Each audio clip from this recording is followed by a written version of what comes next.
Olá, povo de Deus, quarta-feira, 31 de janeiro de 2024. São João Bosco, quarta semana do tempo comum. A nossa reflexão de hoje é a partir de segundo livro de Samuel 24, versículo 2 e de 9 a 17, Marcos 6, de 1 a 6. Naqueles dias disse o rei Davi a Joabe e ao chefe do seu exército que estavam com ele: percorre todas as tribos de Israel, desde Dan até Bersabé, e faz o recenseamento do povo, de maneira que eu saiba o seu número. Joabe apresentou ao rei o resultado do recenseamento do povo. Havia em Israel 800.000 homens de guerra que manejavam a espada, e em Judá 500.000 homens. Mas depois que o povo foi recenseado, Davi sentiu remorsos e disse ao Senhor: cometi um grande pecado ao fazer o que fiz. Mas perdoa a iniquidade do teu servo, porque procedi como um grande insensato. Pela manhã, quando Davi se levantou, a palavra do Senhor tinha sido dirigida ao profeta Gad, vidente de Davi, nestes termos: vai dizer a Davi, assim fala o Senhor, dou-te a escolher 3 coisas. Escolhe aquela que queres que eu te envie. Gad foi ter com Davi e referiu-lhe estas palavras, dizendo: que preferes? 3 anos de fome na tua terra, 3 meses de derrotas diante dos inimigos que te perseguem, ou 3 dias de peste no país? Reflete, pois, e vê que devo responder a quem me enviou. Davi respondeu a Gade: estou com grande angústia. É melhor cair nas mãos do Senhor, cuja misericórdia é grande, do que cair na mão dos homens. E Davi escolheu a peste. Era o tempo da colheita do trigo. O Senhor mandou então a peste a Israel, desde aquela manhã até o dia fixado, de modo que morreram 70.000 homens da população, desde Dan até Bersabé. Quando o anjo estendeu a mão para exterminar Jerusalém, o Senhor arrependeu-se desse mal e disse ao anjo que exterminava o povo: basta, retira agora a tua mão. O anjo estava junto à eira de Areúna e o Jebuseu. Quando Davi viu o anjo que afligia o povo, disse ao Senhor: fui eu que pequei, eu é que tenho a culpa, mas estes que são como ovelhas, que fizeram? Peço-te que a tua mão se volte contra mim e contra a minha família. O episódio de hoje evidencia que uma decisão errada de um governante pode resultar na desgraça do povo.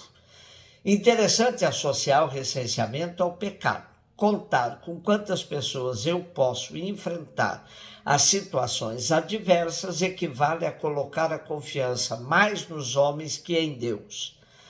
É esse o motivo do arrependimento de Davi. Seu pecado, porém, não passou impune. O povo irá sofrer as consequências do pecado do seu governante.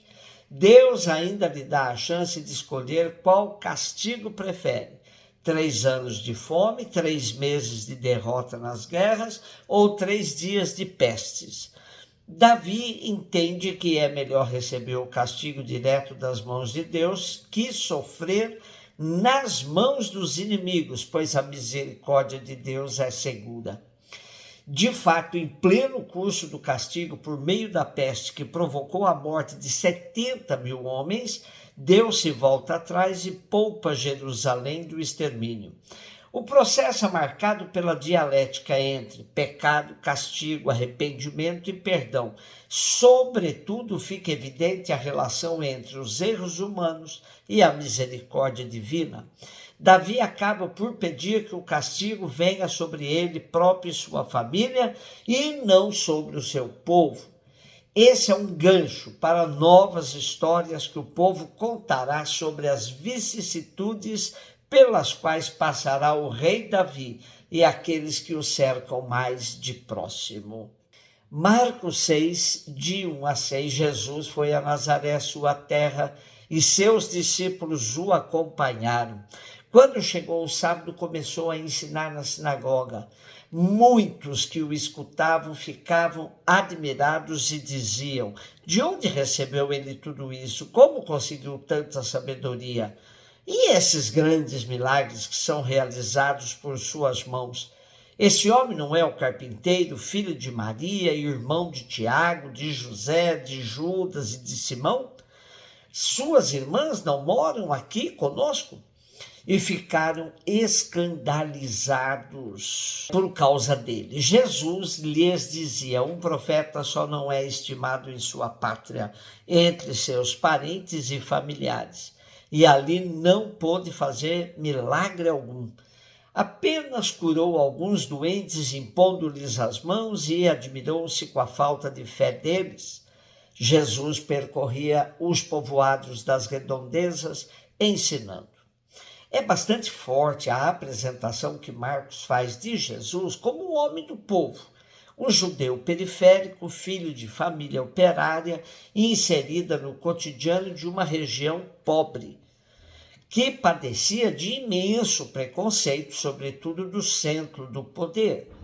Esse homem assim apresentado será vítima de sua origem, confirmando que um profeta não é bem aceito em sua própria terra.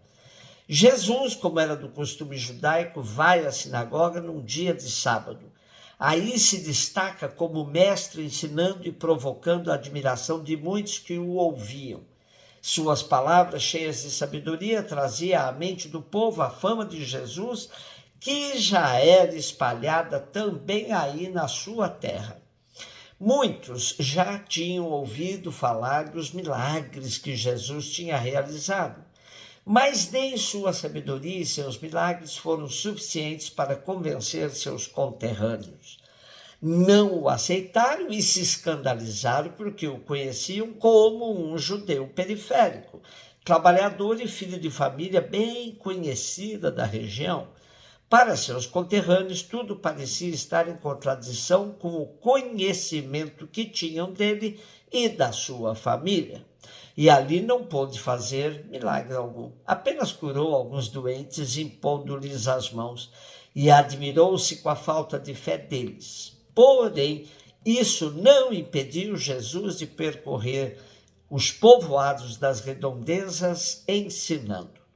Esse relato de Marcos faz emergir também o efeito do preconceito que a região da Galileia e, em particular, Nazaré sofriam. O próprio povo já tinha internalizado esse preconceito e não podia admitir que um deles se destacasse como liderança portadora de tantos carismas.